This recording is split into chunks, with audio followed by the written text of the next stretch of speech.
اعوذ باللہ من الشیطان الرجیم بسم اللہ الرحمن الرحیم الحمد للہ رب العالمین الرحمن الرحیم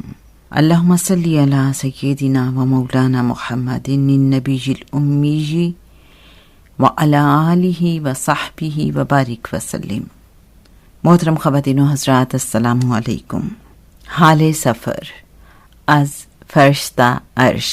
کریم آقا صلی اللہ علیہ وآلہ وسلم کے مبارک حکم پر لکھی گئی تصوف پر مبنی کتاب،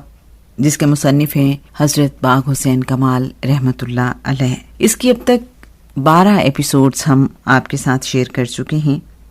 گزشتہ ایپیسوڈ میں کمال روحانی نقطے بیان کیے گئے، جیسے کہ اگر کوئی انسان شیخ سے بدگمان ہو جائے تو فیض ملنے کا سلسلہ رک جاتا ہے، یا پھر جیسے ہمیں پتہ چلا کہ کشف کن لوگوں پر کھلتا ہے، کشف کے دروازے کن کن لوگوں پر کھلتے ہیں۔ اسی طرح سے ایک بہت ہی اہم بات اس میں یہ بھی تھی کہ ابلیس کون کون سی چیزوں کا روپ دھار نہیں سکتا، اور اگر خواب میں آپ نے ان چیزوں کو دیکھا تو گویا آپ نے حقیقت میں انہی چیزوں کو دیکھا، جیسے کعبہ شریف، روضہ اطہر، قرآن کریم اور آپ صلی اللہ علیہ وآلہ وسلم۔ اور پھر یہ بھی پتہ چلا کہ جو کافر اور بدکار لوگ ہوتے ہیں انہیں کشف حاصل نہیں ہو سکتا، ہاں چونکہ ان کے نفس کی کچھ صفائی ہو جاتی ہے، کچھ وہ جو میڈیٹیشنز کرتے ہیں یا بھوک کے رہتے ہیں یا کچھ ریاضت کرتے ہیں، تو اس وجہ سے انہیں بعض اوقات کچھ باتیں معلوم ہونا شروع ہو جاتی ہیں، بٹ اٹ ڈزنٹ مین کہ انہیں کشف حاصل ہوتا ہے۔ اور میرے اچھے سامعین، آپ یہ بھی جانتے ہیں کہ اس کو استدراج بولا جاتا ہے۔ بہرحال الہام، مشاہدات، مکاشفات کے حوالے سے ایک بہت ہی سیر حاصل ایپیسوڈ تھی۔ اگر آپ اس میں انٹرسٹڈ ہوں تو ضرور سنیے گا پریویس ایپیسوڈ۔ آج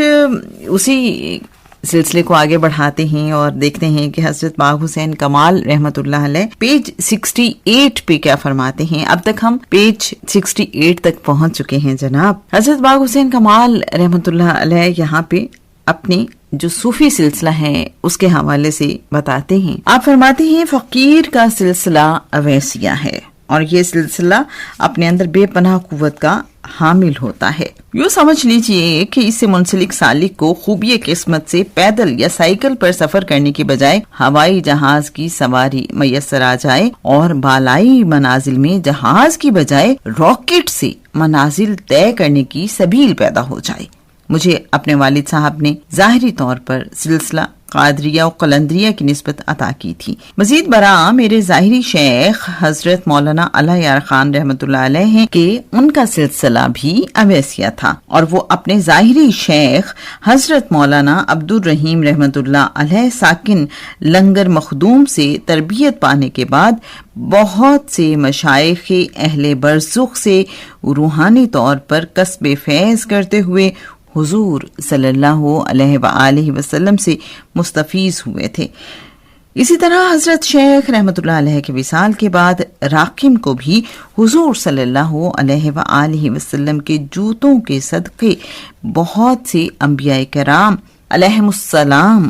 صحابہ کرام رضوان اللہ علیہم اجمعین اور اولیاء کرام رحمت اللہ علیہ سے روحانی طور پر فیضیاب ہونے کا شرف حاصل ہوا ہے، اور روحانی تربیت کی تکمیل حضور صلی اللہ علیہ وآلہ وسلم کی ذاتی توجہ کی مرہون منت ہے۔ سلسلہ اویسیہ سے مراد یہ ہے کہ جس طرح حضرت اویس قرنی رضی اللہ تعالی عنہ نے حضور نبی کریم صلی اللہ علیہ وآلہ وسلم سے ظاہری ملاقات کی سعادت حاصل کرنے سے محروم رہنے کے باوجود آپ صلی اللہ علیہ وآلہ وسلم کی روح پرفتوح سے اخذ فیض کیا، اسی طرح اولیاء برزخ میں سے کسی ایک یا زیادہ مشائخ سے فیض حاصل کرنے کو اویسیہ طریقے سے موسوم کیا جاتا ہے۔ اس سلسلے کے سردار حضرت اویس قرنی رضی اللہ تعالی عنہ ہیں، اور جس کسی کو بھی اس طریقے سے کسی بزرگ سے فیض نصیب ہوگا گویا وہ آپ صلی اللہ علیہ وآلہ وسلم ہی کے سلسلے سے منسلک ہوگا۔ حضرت شاہ ولی اللہ رحمۃ اللہ علیہ ہمعات صفا 121 پر فرماتے ہیں۔ حاصل کلام، مشائخ عظام میں ایک سلسلہ اویسیہ بھی ہے کہ اکثر بزرگ اس سے متعلق تھے، اور ان کے سلسلے کے سردار خواجہ اویس قرنی رحمت اللہ علیہ کے حب باطنی سے حضور صلی اللہ علیہ وآلہ وسلم سے تربیت حاصل کی۔ ہم آت ہی میں صفحہ 86 پر مزید لکھتے ہیں، اور اگرچہ اس طریقے میں تسلسل خرقہ متصل ہے، لیکن اخذ نسبت کا تسلسل اس طریقے میں متصل نہیں ہے۔ ایک بار سلسلہ ظاہر ہوتا ہے، اس کے بعد مفقود ہو جاتا ہے، پھر اویسی طریقے سے کسی کے باطن سے ظاہر ہوتا ہے۔ در حقیقت یہ طریقہ تمام تر اویسیہ ہے، اور اس طریقے کے متوسلین روحانیوں میں بڑی عظمت و ہیبت کے مالک ہوتے ہیں۔ وہ حضرت امام الہند رحمت اللہ علیہ کے ارشاد سے ثابت ہوا کہ اس سلسلہ عالیہ کے متوسلین بڑی عظمت اور ہیبت کے مالک ہوتے ہیں۔ صاحب موصوف نے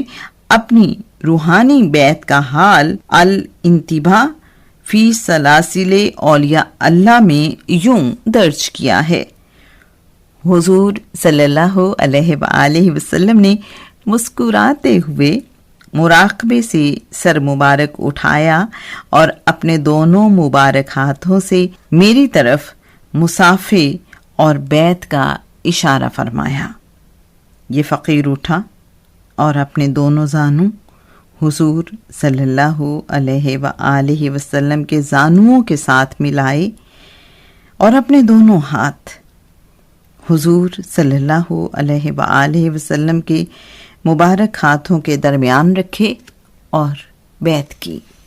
مزید برآں الفوز الکبیر صفحہ 76 میں امام الہند رحمت اللہ علیہ اپنا اویسی ہونا یوں بیان فرماتے ہیں: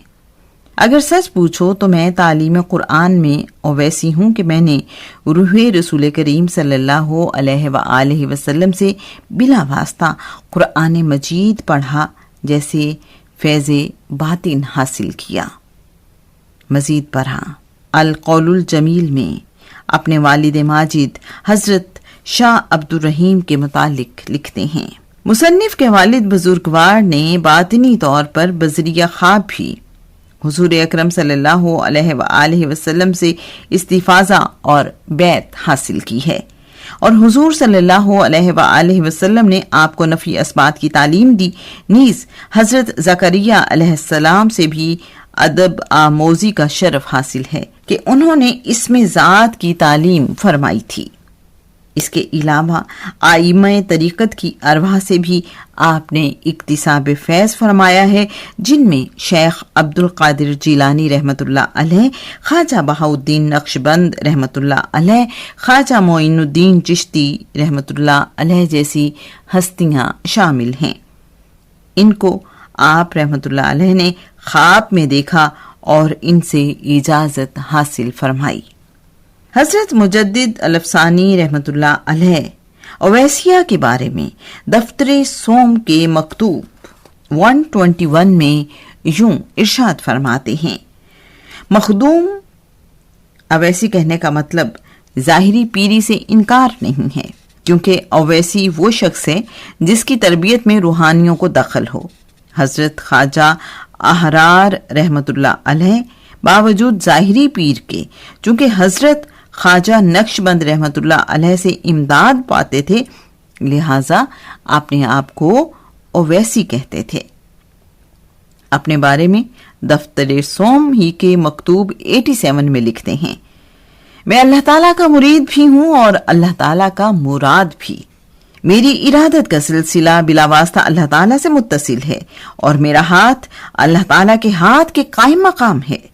اور حضرت محمد رسول اللہ صلی اللہ علیہ وآلہ وسلم سے میری ارادت بہت سے واسطوں سے ہے۔ طریقہ نقشبندیہ میں 21 واسطے ہیں، قادریہ میں 25، چشتیہ میں 27، اور میری اللہ تعالیٰ سے جو ارادت ہے وہ واسطے کو قبول نہیں کرتی۔ میں حضرت محمد رسول اللہ صلی اللہ علیہ وآلہ وسلم کا مرید بھی ہوں اور ان کا متبع اور ہم پیر بھی۔ اس دولت کے دسترخوان پر اگرچہ میں تو پھیلی ہوں لیکن بن بلائے نہیں آیا، اگرچہ میں امتی ہوں لیکن دولت میں شریک ہوں،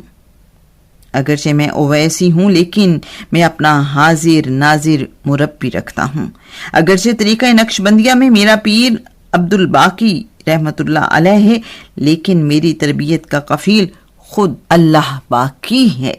میری تربیت اللہ تعالیٰ کے فضل سے ہوئی ہے، میں اللہ تعالیٰ کا پروردہ ہوں اپنے کمال کرم سے، اور اس غیرت کی وجہ سے جو اللہ تعالیٰ میرے حق میں رکھتا ہے،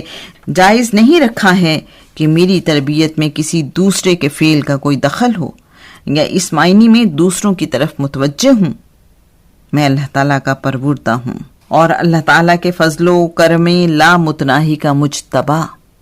مکتوب 123 دفتر سوم میں مزید فرمایا، وہ راہ جو اللہ تعالیٰ کی طرف پہنچانے والے ہیں دو ہیں،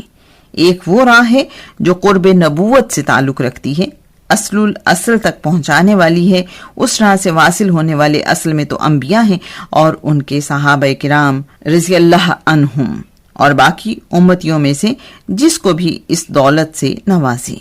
اگرچہ وہ تھوڑے ہوتے ہیں بلکہ بہت ہی تھوڑے ہوتے ہیں، اور اس راہ میں